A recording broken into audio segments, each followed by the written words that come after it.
इस लेक्चर में हम कंटिन्यू कर रहे हैं इंटरनेशनल कैपिटल बजटिंग की कुछ एग्जामिनेशन प्रॉब्लम से। तो लेके सी problem number 10।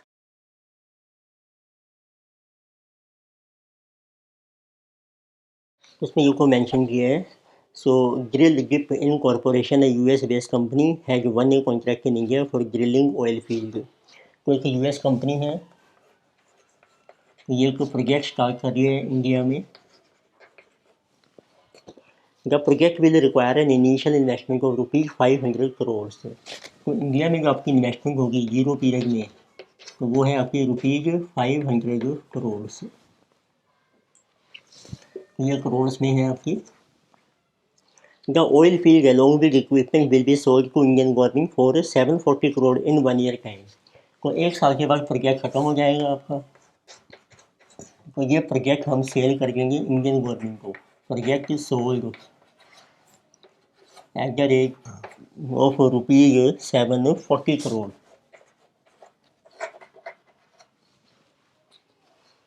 So since Indian government will pay for the amount in rupees, the company worried about exposure to exchange rate volatility। तो यूएस कंपनी के पास तो डॉलर है अपनी करेंसी, पर वो रुपीज़ में उसको रिस्क है कि एक्सचेंज रेट फ्लक्चुएट कर सकते हैं। तो आपको बताना है कि किस टाइप का swap, constructive swap that will help drill dip to reduce exchange rate risk. इसमें स्वैप ऑफर क्या होती है? स्वैप का मतलब ये होता है कि जो यूएस कंपनी है वो किसी पार्टी के साथ या बैंक के साथ कॉन्ट्रैक्ट कर सकती है रुपये को बाई करने का। तो आज का जो रेट चल रहा है सपोर्ट रेट, तो वही रुपये हम वापस सेल कर देंगे जब प्रोजेक्ट ख़त्म हो जाएगा at same exchange rate. It means इसको कहते हैं स्वैप। सो इट मीन्स, उसका मीनिंग देखो क्या है। यूएस कंपनी में एंटर तो इनको कॉन्ट्रैक्ट सो विद तो बैंक टू बाई ₹500। ये सिर्फ उसी का कॉन्ट्रैक्ट होता है जो इनिशियल इन्वेस्टमेंट है।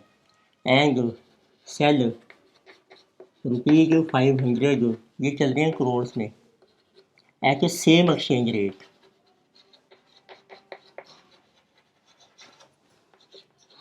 तो उसके लिए हो सकता है कि जो इंडियन बैंक है वो कुछ कमीशन चार्ज करे उनसे, पर आपका जो रिस्क कवर हो जाता है। तो जो सेम एक्सचेंज रेट है उसी पर आप बाई कर सकते हो और उसी पर आप उसको सेल कर सकते हो।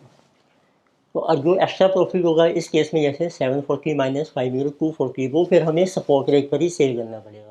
तो ये हमारी होती है स्लैब डील।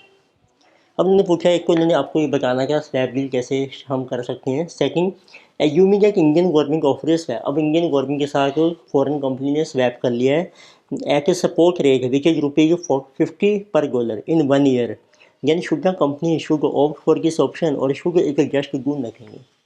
तो आपको सेकंड पार्ट में पूछा है, तो US company does swap deal, उसने स्वैप डील की है विद इंडियन गवर्नमेंट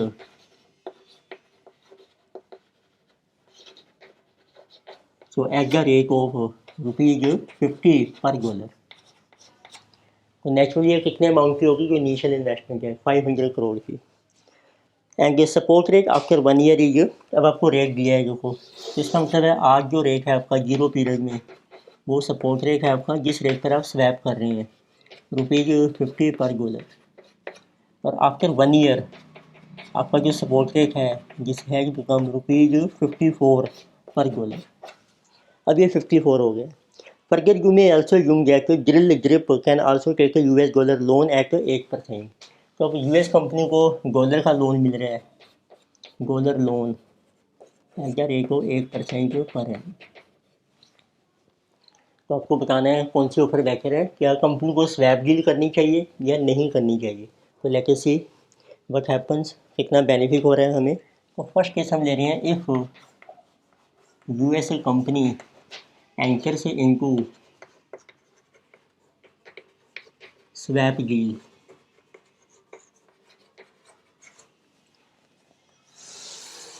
तो अब देखिए आपको कैश इनफ्लो कितना होगा आफ्टर 1 ईयर।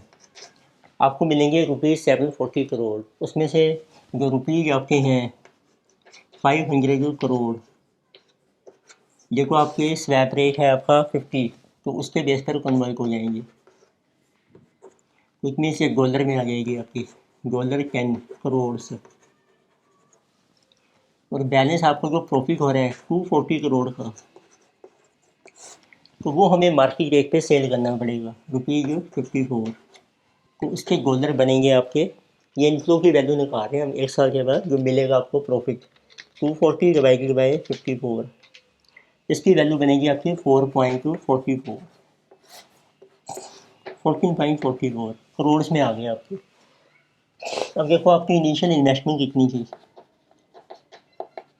इनिशियल इन्वेस्टमेंट वो आपने की थी ₹500 करोड़ की, डिवाइडेड बाय स्वैप रेट था उसका स्पॉट 50, तो ये होगी आपकी $10। अब ये मनी आपने बोरो भी की है 8% के ऊपर, इसके ऊपर आपको इंटरेस्ट की कॉस्ट पड़ी जाएगी।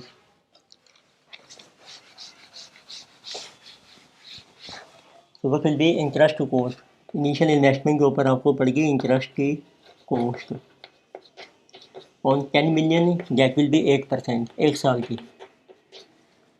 सो दिस इज 10 इंटू 8%, 0.8, तो जो टोटल आपकी कॉस्ट है 10.8, तो ये आपका आ गया बेनिफिट, नेट बेनिफिट।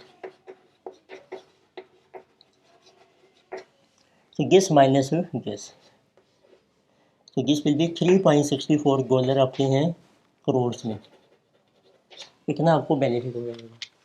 ठीक है, यदि आप स्वैप डील नहीं करते हैं तो फिर देखते हैं। तो सेकंड केस है इफ़ नो स्वैप डील, फिर आपका जो कैश इनफ्लो होगा राइट, वो आपको मिलेगा ₹740 करोड़, उसको हम सेल करेंगे, उस टाइम जो रेट है 54 का, ₹54, ये आपके डॉलर्स आ जाएंगे करोड़ में। तो क्या फिर भी 740 डिवाइडेड बाई 54, तो दिस इज 13.704 माइनस जो कोई इनिशियल इन्वेस्टमेंट, वो आपकी सेम है, ₹500 करोड़ की आपने की थी, उस टाइम रेट था आपका ₹50, दैट इज 10, और उस पर इंटरेस्ट पड़ गया आपको 10 के ऊपर 8%, दिस इज ऑल्सो सेम 0.8, तो आपकी जो कॉस्ट है वो है 10.8, बैलेंस आ गया आपका net benefit. So this will be our, so 2.904 dollars आ गए करोड़ में। इट मीन्स ये बेटर है, स्वैप डील आपकी बेटर है, उसमें आपको प्रॉफिट ज़्यादा मिल रहा है। तो ये भी एक अच्छा क्वेश्चन है, स्वैप के ऊपर पॉइंट इसमें क्लियर किया है इन्होंने। तो next we have our last question है, प्रॉब्लम नंबर 11। तो this is last question of this topic. इसमें देखो मेंशन किया है AB limited, a multinational company की planning to set up a subsidiary company in India where hitherto it was exporting. तो पहले ये कंपनी जो थी इंडिया को एक्सपोर्ट कर रही थी, अब वो वहाँ पर एक प्लान अपना प्रोजेक्ट सेटअप कर रही है इन view of growing demand for its project and competition from other MNC। Initial जो प्रोजेक्ट कॉस्ट है आपकी ऑफ प्लांट की मशीनरी वो है $500 मिलियन, और एक वर्किंग कैपिटल की रिक्वायरमेंट है $100 million. Company follow statement method of application, तो आपको ये देखा गया है ABC लिमिटेड, ये तो प्रोजेक्ट स्टार्ट कर रही है, प्रोजेक्ट इन US। उसके लिए इनिशियल इन्वेस्टमेंट है आपकी, जो कॉस्ट है ऑफ प्लांट एंड मशीन निधि, उसकी वैल्यू है आपकी $500, ये सारी चल रही है मिलियन में। और एक आपको चाहिए वर्किंग कैपिटल, जिसे $100, और जो डेप्रिसिएशन हम चार्ज करेंगे वो होगी स्ट्रेट लाइन बेसिस पर। और प्रेजेंटली कंपनी एक्सपोर्ट कर रही है जैसे कि 2 million units every year at a price of $100, और इसकी वेरिएबल कॉस्ट है $50। चीफ फाइनेंशियल ऑफिसर है estimated of flowing operating cost, अगर देखा है इस पैक को, तो इस प्रोजेक्ट को लगाने से हमारी जो वेरिएबल कॉस्ट आएगी, वेरिएबल कॉस्ट आपको दी है per unit, this will be our $25 per unit. और एडिशनल फिक्स कॉस्ट आपको पड़ेगी जिसे $40 मिलियन पर एनम, ये पर एनम भी है, ये पर यूनिट है आपकी।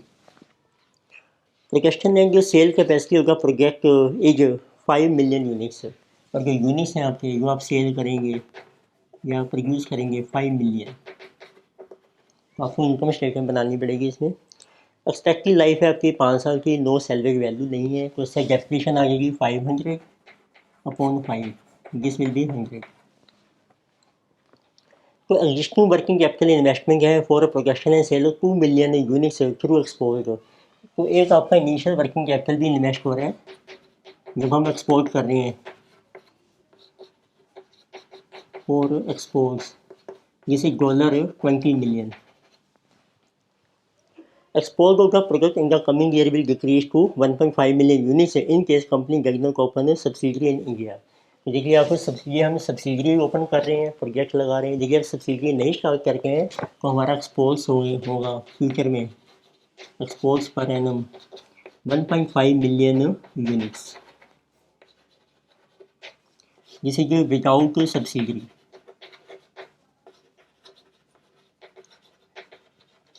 तो इट मीन्स देखिए आप ये प्रोजेक्ट स्टार्ट कर लेते हैं अपना इंडिया में, तो फिर ये एक्सपोर्ट नहीं करेंगे हम, तो इससे जो प्रॉफिट होना था वो हमारा लॉस्ट हो जाएगा, जिसका नाम है अपॉर्चुनिटी लॉस, वो भी हमें कंसीडर करना पड़ेगा।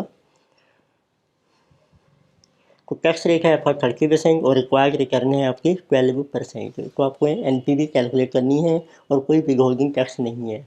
तो लेके सी टैक्स रेट 30% और रिक्वायर्ड रिटर्न जिसे 12%।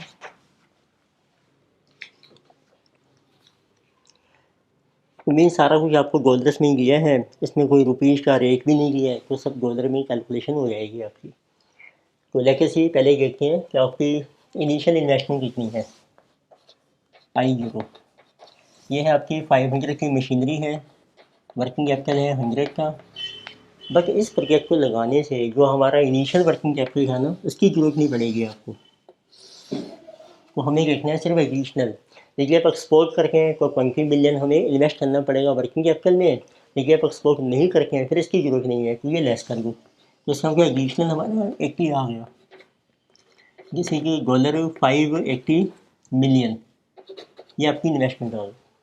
अब देखो एक्सपोर्ट करने से हमें कितना कैश इनफ्लो मिल रहा है, तो सेकंड बताइए cash inflow from exports for next 5 year. आपकी देखो सेल्स होंगी 1.5 मिलियन यूनिट्स हैं, इनटू सेलिंग प्राइस हमें दिया था एक्सपोर्ट का, ये था आपका $100, सब कुछ डॉलर में चल रहा है आपका, 150 डॉलर मिलियन में चल रहे हैं सब। लेस कर दो आपकी जो वेरिएबल कॉस्ट है इसकी ऊपर एक बार जो 50, तो इट मीन 1.5 इंटू 50 75, तो बैलेंस आपका आ गएगा कॉन्ट्रीब्यूशन 75, फिक्स कॉस्ट ही नहीं आपकी पहले, माइनस टैक्स लेस हो जाएगा आपका 30%, बैलेंस है ये प्रॉफिट। तो ये आपका बेनिफिट आएगा जो आपको मिल रहा है 52.5। अब कैलकुलेट करके हैं कि हमारे नए कैश इनफ्लो कितने होंगे, तो उसके लिए बनाते हैं इनकम स्टेटमेंट। लेकिन see what will be our new cash inflow. अब देखिए आपकी सेल्स होंगी, अब ये थी 5 मिलियन और सेलिंग प्राइस आपको दिया है, तो डेट मनी की सेम वो 100 ही चल रहा है आपका, तो इट मीन्स 500 मिलियन, तो डॉलर आपके चल रहे हैं मिलियन में लेस। अब वेरिएबल जो कॉस्ट है वो है आपकी 125 और कुछ फिक्स कॉस्ट भी होगी आपकी पर एनम 40 मिलियन, डेप्रिसिएशन भी चार्ज हो जाएगी आपकी, वो हमने कैलकुलेट की थी 100 मिलियन। तो ये हमारे प्रॉफिट्स आ जाएंगे, तो जिसको आप कैलकुलेट कर सकते हैं। तो किसी हमारे प्रॉफिट बिफोर टैक्स जो आपको मिलेगा प्रोजेक्ट स्टार्ट करने से इंडिया में, जिसे 500 माइनस 125 माइनस 140 235, उसके ऊपर टैक्स है आपका 30%, तो बैलेंस भी गया तो प्रॉफिट आफ्टर टैक्स माइनस 30% 164.5, अब प्लस कर दीजिए डेप्रिसिएशन को ऐड बैक, तो this will be cash inflow. तो 100 की कैलकुलेशन है, दिस विल बी 264.5। तर अब देखिए आपको एडिशनल कैश इनफ्लो कितना मिलेगा इस प्रोजेक्ट से। एडिशनल कैश इनफ्लो इससे मिल रहा है आपको 264.5। जब आप ये प्रोजेक्ट स्टार्ट करेंगे फिर जो एक्सपोर्ट से मिल रहा था ना 52.5 वो नहीं मिलेगा, वो लेस कर दूँगा 52.25। तो इट मीन्स ये आपका हो गया अपॉर्चुनिटी लॉस एक तरीके से। फिर आपका कैश इनफ्लो रहेगा 212। अब इसकी आप एनपीवी कैलकुलेट कर सकते हैं। So what will be NPV. तो ईयर्स आपके बन जाएंगे 1 to 5 ईयर और आ जाएगा आपका 50 ईयर। कैश इनफ्लो आ गए आपके, डॉलर चल रहे हैं मिलियन में, 212 हर साल मिलेगा। लास्ट में देखो वर्किंग कैपिटल की रिकवरी हो जाएगी 20/80 और कोई स्क्रैप नहीं है। पीवी फैक्टर अप्लाई कीजिए, डिस्काउंट रेट आपको दिया है 12%। तो 1 डिवाइडेड बाई 1.12 1 2 3 4 5.567 टोटल 3 सालों का आपका 3.605। This will B total present value of cash inflow 3.605 into 212 and 80 times 0.567, so total is 809.62 और माइनस कर लीजिए आप इनिशियल इन्वेस्टमेंट। इनिशियल इन्वेस्टमेंट है आपकी 580। बैलेंस है जो एनपीवी, आप देखो एनपीवी आपकी पॉजिटिव आ रही है, तो we should accept the project 229.62। ये चल रहा है डॉलर मिलियन में, तो एनपीवी पॉजिटिव है, so we should accept the project. तो ये हमने देखो डिफरेंट एग्जामिनेशन प्रॉब्लम डिस्कस किए हैं, तो पहले आप अच्छे से समझिए, फिर आप उसको नोट डाउन कर सकते हैं। आपको वीडियो पसंद आती है तो लाइक कीजिए, सब्सक्राइब कीजिए, फ्रेंड्स को भी आप रिकमेंड कर सकते हैं। Thank you.